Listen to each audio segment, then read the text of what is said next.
I can't say you didn't see that, you didn't have that experience, that didn't happen to you. I wasn't there.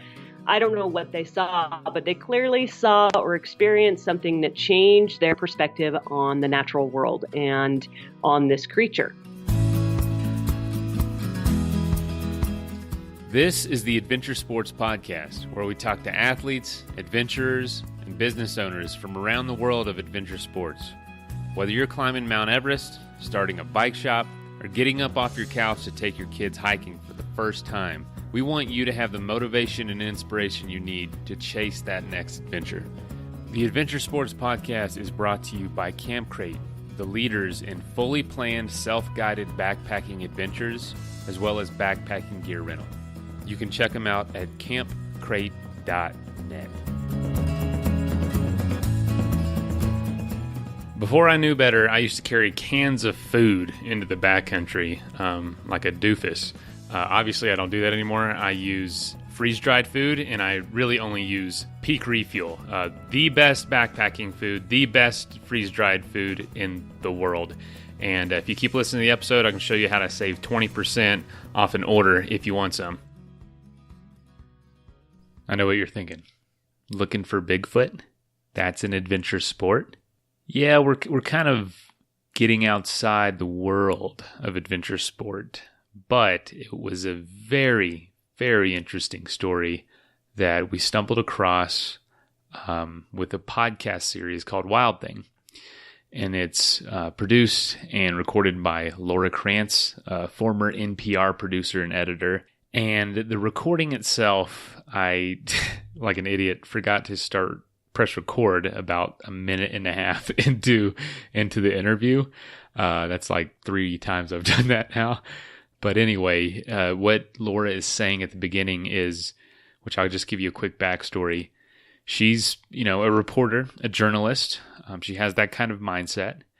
And she is reading an article about a very highly educated, highly professional Bigfoot researcher, Grover Krantz. And she thought it was pretty odd that he and her shared the same last name.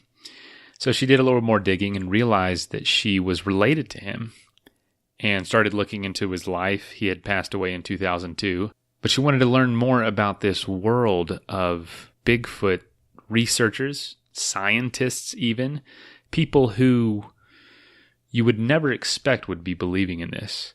And she does an amazing job of illustrating, what do you do with an experience that you saw something really weird that you've never seen before, and you just can't say it didn't happen.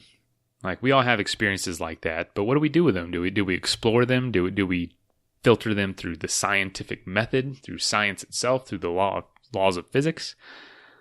Or do we just kind of go about our day and forget about them? So I hope you enjoy this episode. It was a lot of fun talking to her. This is an episode for skeptics. We are not trying to say, oh, Bigfoot's real and is out there. We're just saying, what did something like this used to exist? What is out there? What's the possibility? And who are the people that believe in this? Anyway, enjoy the episode. As always, if you'd like to call us with the suggestion of who to be on the show, our number is 812-MAILPOD. That's 812-MAILPOD. You can leave a voicemail there. You can always email us, send us messages, Facebook, Instagram. If you'd like to support the show, become a patron for $1 a month. Patreon.com/Adventure Sports Podcast. All right, here's the episode. Enjoy. And then it turns out he was also the country's preeminent academic expert on Bigfoot. So I find out about this guy. This was probably about 10 years ago, and he had already passed away. And here he is, this serious scientist. He's a physical anthropologist. He's well respected in his field. And then he also is looking for Bigfoot. And I kind of thought, well, if this guy's a scientist, maybe there's something more to this than I actually thought. Because I always thought of Bigfoot as being kind of a joke, tongue-in-cheek campfire story. The kind of story you tell when you're sitting around the campfire after a long day of hiking or camping. And so that was the genesis for the podcast, was going out and looking at the evidence and hearing some of the stories of people who have had Bigfoot encounters and going out into the woods with them and sort of seeing what it is about this creature that fascinates so many people, even though they don't necessarily believe. So far, I've listened to a handful of episodes, and you admit that you're pretty skeptical and that it seems crazy, especially if anyone involved in academia. Did that opinion change for you? I know you can't reveal too much about the show before listening, but how did you feel going into it, and why this story out of all the other stories? Because your experience, you worked for NPR, you've done other sorts of programs, but why Bigfoot? Yeah, well, the Bigfoot thing was because of this family relationship. The fact that this guy was my grandfather's cousin, that he had been so well respected, and then he was looking for Bigfoot. So I really wanted to sort of square those two things and figure out exactly why it was that he was willing to sort of put his credentials on the line, put his reputation on the line to go out and look for Bigfoot. So that was the reason I got into it. And, going in, I kind of expected there to be a lot of tinfoil hat types, conspiracy theorists. My real exposure to Bigfoot has been the cover of the Weekly World News and the National Enquirer, or stuff like Harry and the Hendersons. So it seemed very, very silly. But as a journalist and as someone who has worked in journalism for a long time now, my goal was to go in and try and be as open-minded as possible about the experience and what it was that was drawing people to this creature and making them willing to spend weeks, if not months at a time, out in the woods, trying to find real scientific evidence and proof, the kind of physical evidence that would convince people of Bigfoot's existence. So who did you first tell about your idea to start this podcast? Where you were like, is this a good idea? Yeah. Bigfoot, there's kind of a cultural thing with Bigfoot where if you're talking about it tongue in cheek and it's just kind of as a joke, then it's okay to talk about Bigfoot. But the minute you sort of cross that line into thinking about it from a little bit more of a serious perspective and saying that, okay, maybe this is real, then I think you run into a little bit of it's almost a taboo in a way. Like people are kind of like, oh, maybe you're crazy. And, I don't think you're a real serious journalist if you are out looking for Bigfoot. So I was a little worried about that. I was a little worried that in tackling this topic, even from doing it from the perspective of trying to do it open-mindedly and really looking at what information was out there, that I would kind of be tarred with that brush of being a crackpot or a crazy person. And that I think continues a little bit. Like people will ask, what have you been working on in the past year and a half? And I'm always a little embarrassed to say, well, I've been working on Bigfoot. And then they kind of look at you with a raised eyebrow. But I found that when I explain what I'm doing and where this came from and why I'm interested in it, a lot of people kind of start nodding their heads, and then they start asking questions because they've got their own theories about Bigfoot. Or even if they haven't put a lot of thought into it, it's enough of a presence in American culture and North American culture that people are interested and they are curious and they want to know more. So it's been fun from that standpoint. Even the people who are the diehard skeptics often end up really wanting to have a conversation about it. Well, you present it in a really interesting way, and you're right. I mean, the I believe stickers, I see them all over cars. It's a huge part of our culture, or at least growing. When I was first heard about the podcast, I was like, okay, all right, is she serious or what? Because, most people are probably pretty skeptical. And you approach it in a way where you're like, yes, I know this sounds crazy. Yes, I am skeptical. Yes, this and that. But here are a few things that are really interesting about it. And you can decide for yourself what that means. Mm-hmm. And, you present the people in a way that doesn't make them sound so foolish. They're like, oh, these are normal people and these are real experiences that this guy had. Like, what would you do if you feel like you really saw this, but after, not ever even thinking about it. So you do a really good job with that, and it really draws the listener in. Yeah. And that was my goal. I really didn't want to, my goal was not to go in here and make fun of people or turn them into a laughing stock or the butt of some sort of joke. Like, I really wanted to go in with an open mind and talk to people who were trying to pursue this from the standpoint of being curious about the world around them and curious about an experience that they had had. And I can't discount their experience. I can't say, you didn't see that, you didn't have that experience, that didn't happen to you. I wasn't there. I don't know what they saw, but they clearly saw or experienced something that changed their perspective on the natural world and on this creature. So from that standpoint, it's, it would be pretty rude of me, I think, to go in and be like, you're an idiot. So I really just wanted to hear their perspective on things. And I also, ultimately, what I found out is, they're curious about the world. They have a question and they want to find an answer to it. They want to understand what either happened to them or happened to their friend, or understand more about the possibility for creatures like this existing out there. And to me, that's no crazier than people who are looking for life in outer space, or trying to bottle consciousness, or all the other sort of weird science things that we're constantly coming up with. That's part of being human, is asking those kinds of questions and trying to figure out the world around you, and trying to figure out if what happened to you is really what happened, or if it's a misinterpretation of evidence. I just really didn't see what the issue was by the end of it. I know people, and I've had experiences myself that I just, to this day, I can't really explain. Mm-hmm. And every time I think about them, it is, a few hours of like, what was happening there? Why have I not pursued knowing what that meant more? But it's so daunting that, you just kind of tend to want to move on with your life. Yeah. And I think for some people, they kind of have those experiences and then they move on with their lives. And I think for some people, it's really life altering. They see something and it really changes things for them. I talked to a couple of people who picked up and moved states, moved their whole family, quit their job, and really became almost obsessed, not to the point where they couldn't keep a family and have a job and, live a normal life, but it really became their driving force. They really wanted to see this creature again, or have that experience again, and really understand what had happened to them.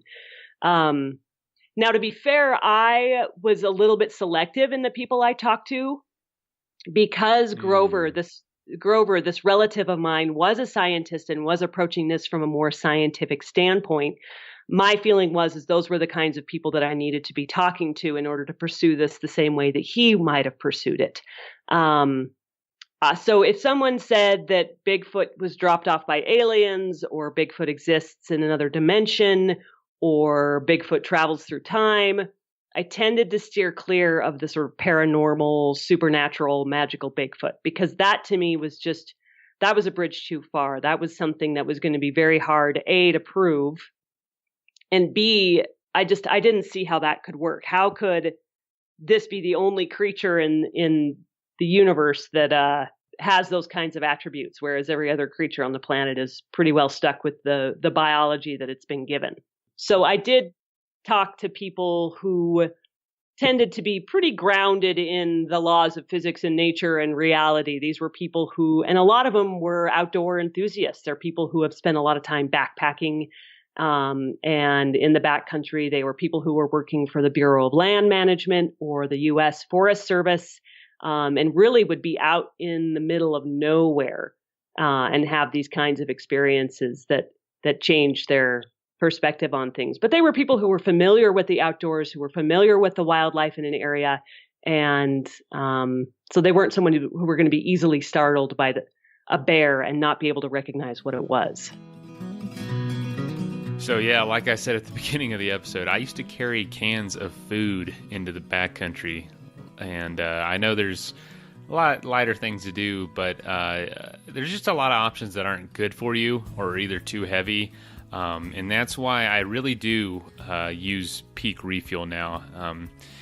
They're a new backpacking food company, and I say backpacking food, really it's just freeze-dried food that you can use for anything. I've actually eaten it for dinner before with my family because it's real food. It does not taste like backpacking food or hunting food or something that you're only going to eat in the backcountry. It's delicious, high in protein, nutritious. It is going to refuel you. It is filling, huge portions, and I really encourage you all to give it a shot. At least try it out.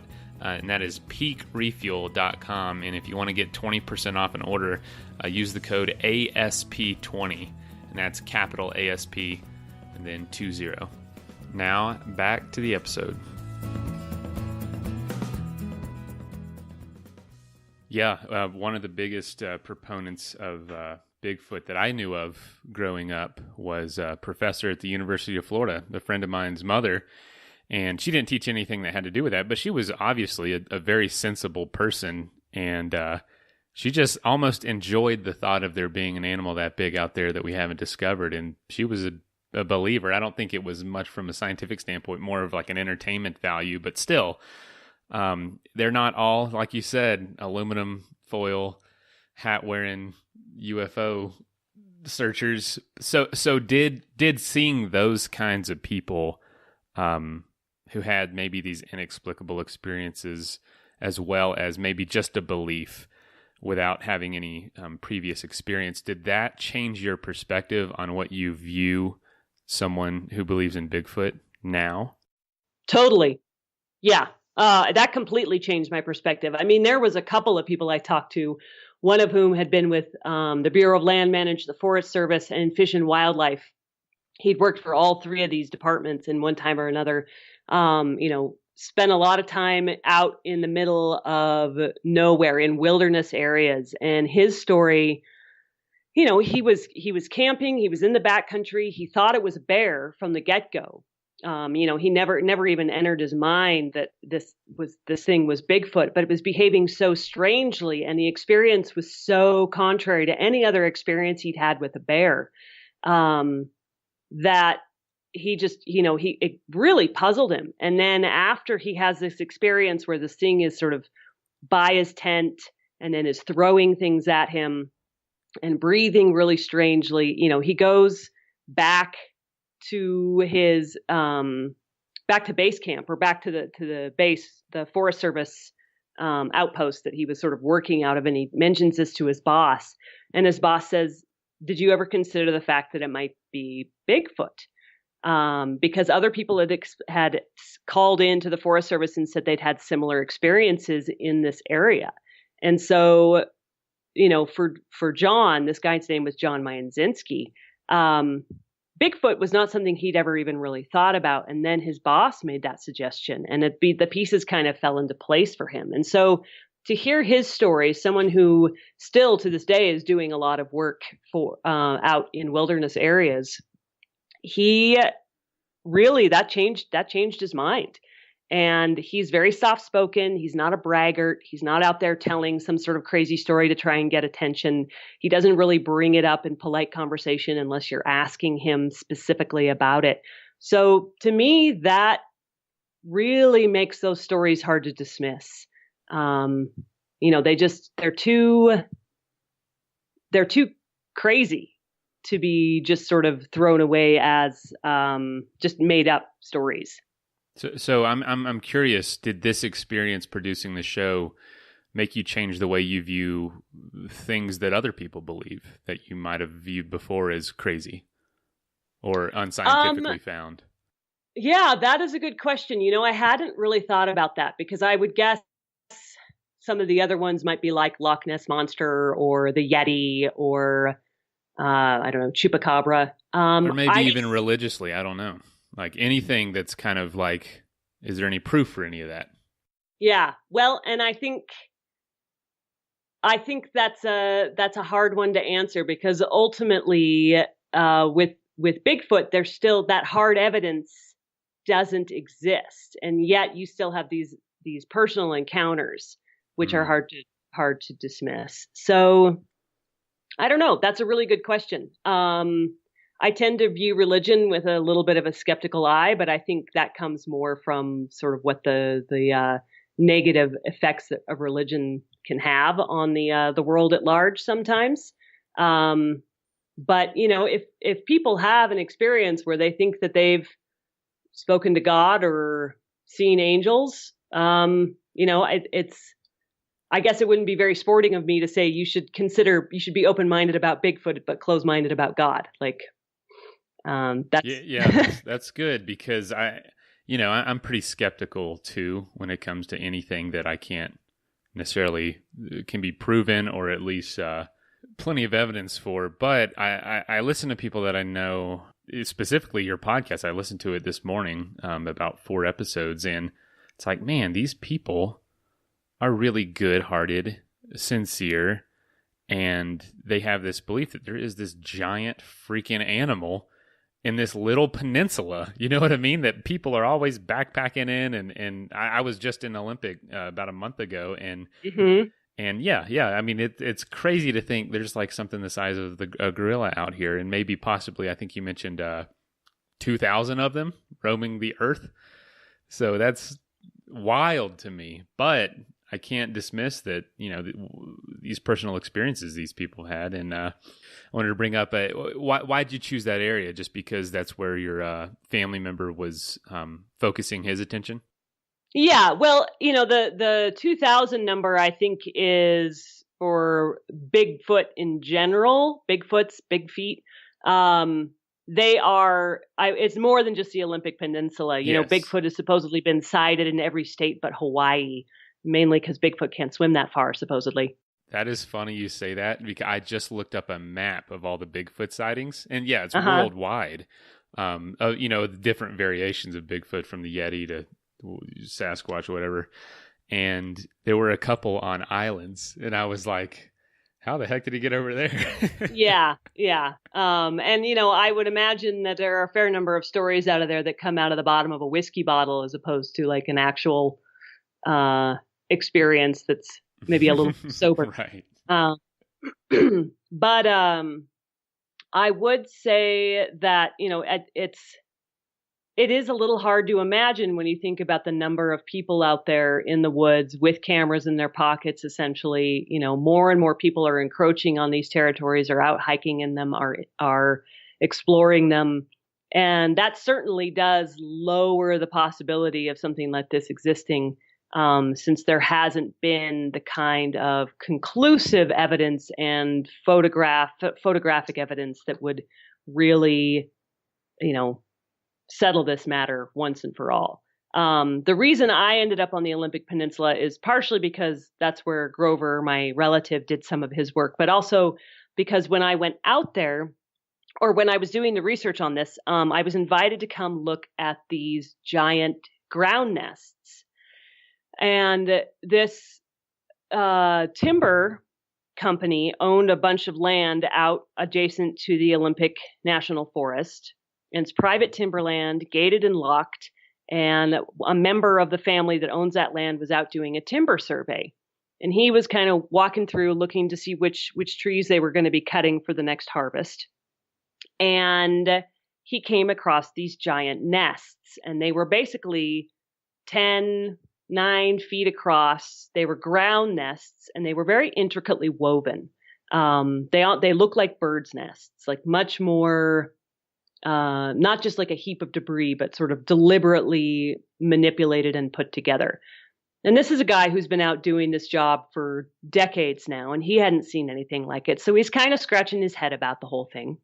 And then he goes to, he calls up the Department of Natural Resources in Washington, and he calls up this group called the Olympic Project, which is the sort of local Bigfoot research group. And the representatives from both of those groups came out. They're all scratching their heads, wondering what this is. It doesn't look like a bear bed. It doesn't look like a deer bed. And so the timber company says, okay, we're curious enough about this that we're going to give you 5 years to figure out what these things are. We'll go log somewhere else. We're going to give you keys to the land, and we'll let you do this for 5 years. But at that point, we've got to come back. We've got to do the harvest.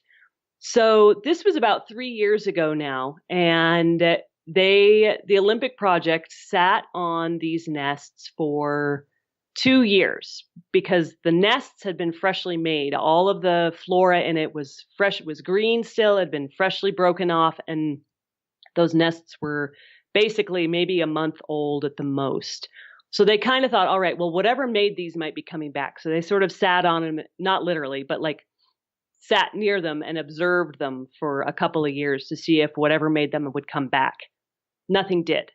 So then they brought in another Bigfoot specialist, a guy named Jeff Meldrum, who's an anthropologist at Idaho State University and who kind of picked up the mantle from my cousin Grover. And he came out and looked at him and was also kind of confused. He said they look a lot like gorilla nests, because if you go online and you Google gorilla nests, you will see gorillas making these big ground nests. And it's something that's taught, like they teach the younger generations how to make these nests. You can actually see video of them weaving these things together. So again, nobody can say definitively that these were made by Bigfoot, but they are definitely weird. And so the decision was to take some samples from those nests and ship them off to a lab at New York University, where there is a molecular primatologist out there who runs DNA analysis. And so that's a big part of the storyline for the podcast is trying to figure out what these nests are. So I assume you won't share your views of that right now, of what those nests I don't want to give away the ending. Okay, perfect. Yeah, I didn't realize that the story was going to follow those nests so closely. So, man, I'm excited now because I actually looked up some pictures after I heard that, and it's really bizarre. It does look a lot like gorilla nests. It's like, is someone out there pranking people? Is it just some phenomenon? What is actually on them? So I'm really curious. That is a very bizarre part of the country, but isn't it beautiful out there? Oh my gosh, it's totally gorgeous. And while I was up there, I had a chance to go up to what is it, Cape Flattery. Okay, yeah. And man, what a view from that. That is just like, that's so beautiful up there, and just the view out over the water and like that pristine forest, like it's phenomenal. I really loved it up there. The combination of the mountains and the rainforest and the salmon and the ocean all kind of coming together in just this perfect just example of beauty. And it's like every kind of animal is represented there on top of possibly Bigfoot. So there's so much to love about the area. And so for you, this story was kind of started because you found a long lost cousin of yours. Is there the possibility from a scientific view that Bigfoot is a long lost cousin that used to exist, even if he or she doesn't exist now? That was one of the questions I was really interested in exploring, actually, because the flip side of a lot of the eyewitness accounts is that there's also a tremendous number of Native American and First Nations accounts, and they go back centuries. They go back to colonial times. So then you start to wonder, okay, well, maybe there was a creature once upon a time, even if there isn't one now. And if that's the case, where would it fit in the evolutionary tree? Would it be related to us? Is it more closely related to other species? And so the second episode, I really spent a lot of time exploring the evolution of all of this and trying to figure out where and how Bigfoot would fit into the overall phylogenetic tree. And there's sort of two main theories. One is that Bigfoot is more closely related to the great apes, that it's descended from a giant species of ancient ape out of Asia, and it would have come over the Bering Land Bridge along with a lot of other species that ended up in North America, including bears. So that's one theory, and that was the theory that my relative Grover subscribed to. The other theory is that it might be what's called a relict hominid, which is to say it's much more closely related to humans, and it would be descended from from a human ancestor, a hominid ancestor. Once upon a time, there were as many as 8 different human-like species walking the planet around the same time. And those are the ones that we know about, because there's a lot of stuff in the fossil record that we don't really have evidence of, because it just, if you want to be a fossil, you have to die in the right place at the right time, at the right conditions, with the right sediments nearby. And then you have to survive however many thousands, hundreds of thousands, millions of years. And then you have to be uncovered at the right place at the right time by the right people who know what they're looking at. So if you think about it from that standpoint, there's probably a lot of stuff out there that we don't know about existing ever.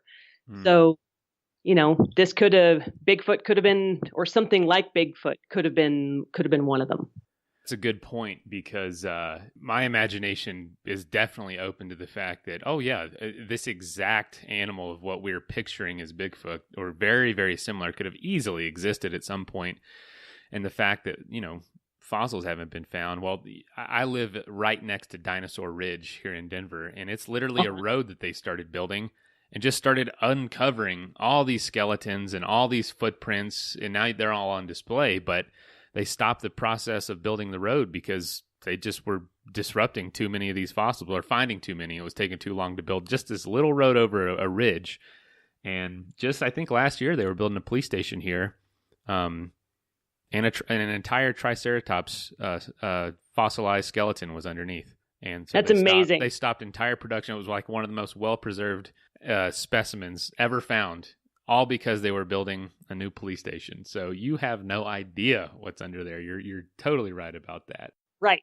Did you enjoy the process? Was it fun? Oh my gosh. Yeah, it was a blast. I mean, not only do you get to kind of you get to kind of come at this from almost like you're a little kid. Your goal is to sort of suspend your disbelief, suspend your previously held opinions on it, and to just go in and ask questions and be curious and get to know these people and learn about something that's very important to them, and go out into the woods with them on adventures and hear their stories. And it really was a lot of fun. I enjoyed talking to people a lot more than I kind of expected. I was a little worried about, are they going to trust me? Am I going to be able to relate to them? But everyone was very welcoming, and they opened up and they let me ask questions. And it really was a lot of fun. Plus, I enjoy camping. I enjoy hiking, and I got a couple of opportunities to go out and do that. And then you add on the Bigfoot element of it, and it kind of makes it a little bit spooky and a little more thrilling. And yeah, I had a blast. Time for a quick message break. So you know that this show is brought to you by Camp Crate, and you hear that name quite a bit, but you might not know exactly what it is. Basically, Camp Crate is the bridge between people who want to have a backpacking experience but don't have gear and don't know where to start with planning. They're extremely helpful. They'll rent you the gear and they ship it right to your front door. If you just have friends that are already going, but you just are tagging along, but you don't have your own stuff, or you have gear but really don't know where to go, they can help you with all that. So go to campcrate.net or send them an email at support@campcrate.net. Their whole mission is that you get in the backcountry and you have an awesome time on a self-guided adventure. Back to the episode. So what's been the reception of the show so far? It's been really good. People have written, I've gotten tons of fan mail, which is fantastic. I've gotten very little hate mail, which is also fantastic.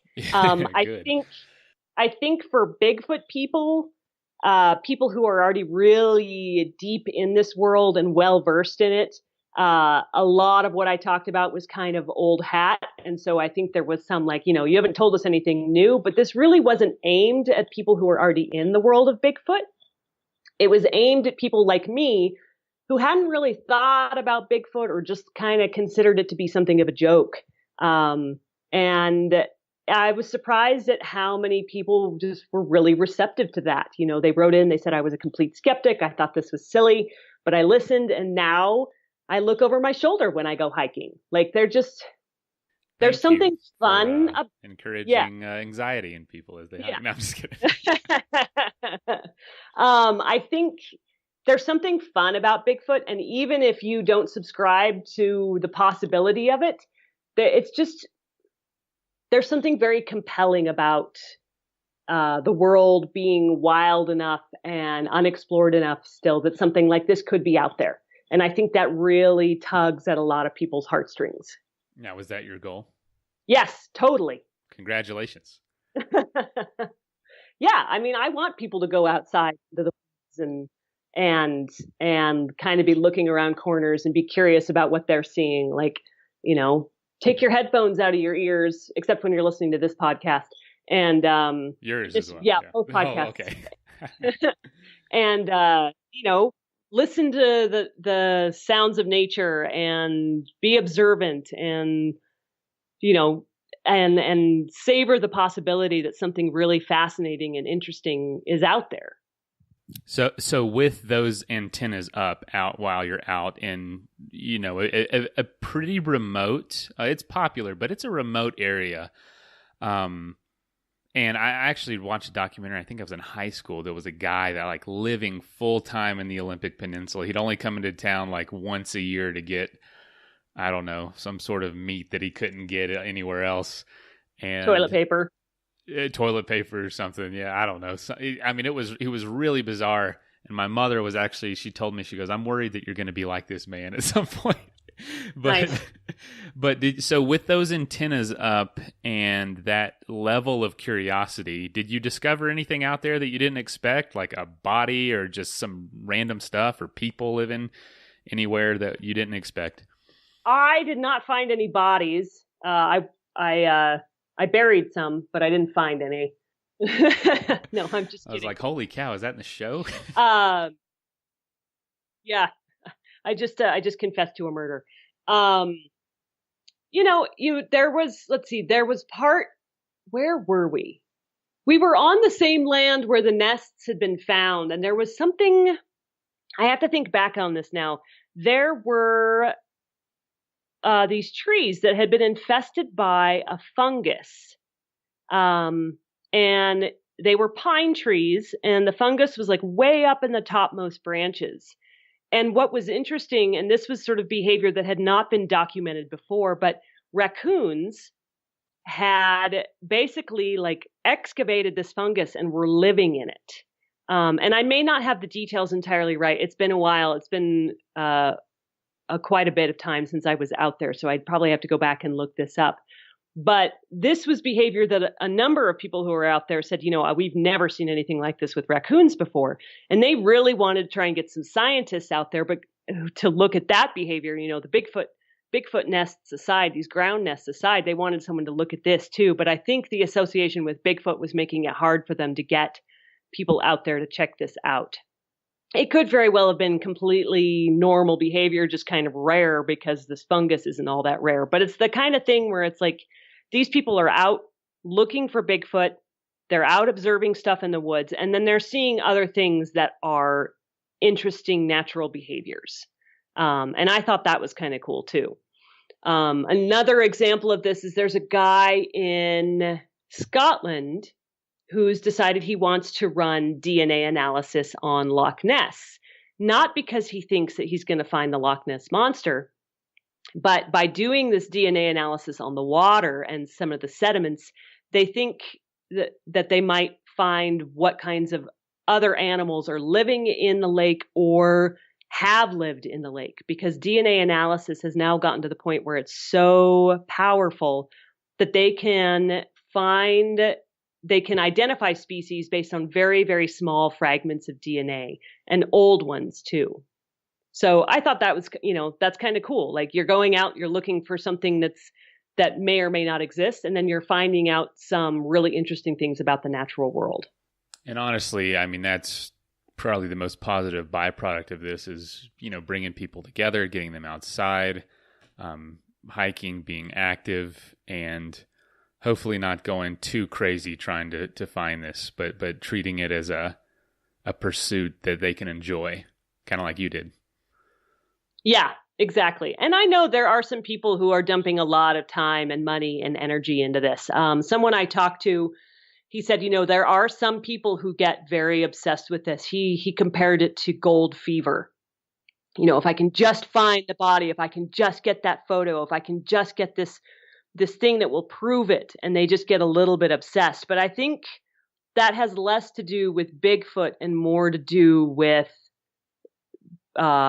people. Like there are just people get obsessed about certain things. So in this case, it just happens to be Bigfoot. Most of the people I met were pretty, they had families and jobs and other hobbies. And Bigfoot was one thing that they're very interested in, but it hasn't prevented them from living a normal life.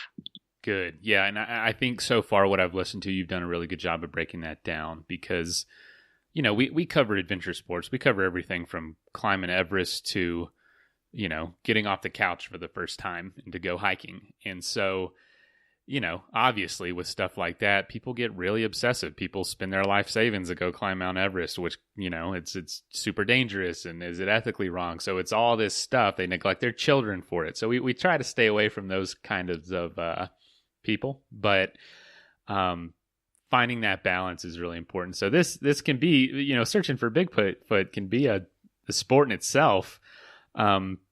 So just, once, this is not an ongoing series. It's kind of like a serial. It's all released together at once and there's a final episode. What do you think is next for you? And has this experience shaped the way you're going to be a journalist moving forward? Let's see. I don't know entirely what's next. I'm trying to sort of figure that out right now. The last episode for this podcast came out 2 days ago. So now your listeners are lucky. They can binge on the whole thing. They don't have to wait week to week. There'll be a couple more bonus episodes, some extra interviews that I did with interesting people who didn't really fit into the overall storyline, but were just fun interviews. Those are still to come out. But the main episodes are all done. And now, I need to figure out what I want to tackle next. I don't think I'm going to do something else cryptozoological simply because the reason I got into this was because of the relative that I had and his relationship with Bigfoot. So that's really what drew me in. I don't really have that feeling with any other creature like that. So now I'm trying to figure out what else would be interesting for me to cover and what else is kind of weird and compelling for listeners. So it's finding that balance. Like, how am I going to get people who are fascinated by Bigfoot to listen to something else? And so I have to find something that's probably equally a little bit out there. So no ideas rolling around yet, or no? I've got a few, but I'm just not ready to talk about them because they're not fully fleshed out, and I don't want any of your listeners to steal them. I don't want you to steal them. Right. Well, that's what I did before this. I was in jail for theft. No, yeah. I'm just kidding. No. Great job. It's really entertaining so far. I'm really excited to listen to the rest. And knowing that I can pretty much binge on it all today, I probably will. Oh, good. How many episodes is it total, just so our listeners know? Yeah, so there are 9 main story episodes, and then there will be 4 bonus episodes. 2 of those have already come out, and then there'll be 2 more. You can go and find my podcast, Wild Thing. It's available on Apple Podcasts. It's available on Stitcher, pretty much anywhere you get podcasts. You can also check out our website, which is wildthingpodcast.com. And if you don't listen to podcasts through the normal channels, you can hear it there too. Yeah. So listen up, and then tell all of your friends. Perfect. Yes. That was my next question, was how can people listen? How can they be in touch with you? If there's anything else you want to plug, feel free. But thank you so much for being on the show. This has been really, really fun. Oh, you're welcome. Thank you for having me. And if you go to the website, you can find a way to contact me. I'm also on Facebook, Instagram, and Twitter. And the handle for that is Wild Thing Pod. Perfect. All right. And I will plug all that when we release the show. And, awesome. I'm excited. Yeah, thanks for doing this. And I look forward to your future stories. I'm excited to see what the next one's going to be. Awesome. Thank you so much. Take care. Yep. You have a good one. You too. Bye-bye. Bye. Hey, thank you so much for listening. If you know somebody that would make a good guest on the show, or if you have a pretty cool story about the outdoors or adventure sports that you want to tell us, please call us and leave a voicemail at 812-MAIL-POD. That is 812-624-5763. You can also send us an email at info@adventuresportspodcast.com. Again, it is always helpful to leave us a review on iTunes. And if you'd like to be a supporter of the show, you can give $5 a month at patreon.com/adventuresportspodcast. And links for all that stuff is also in the show notes. So thanks again for listening. And y'all get out there and do something so you can be on the show one day. All right, later. Also, don't forget, if you want to save 20% off the best backpacking food on planet Earth, go to peakrefuel.com and at checkout, use the code ASP20.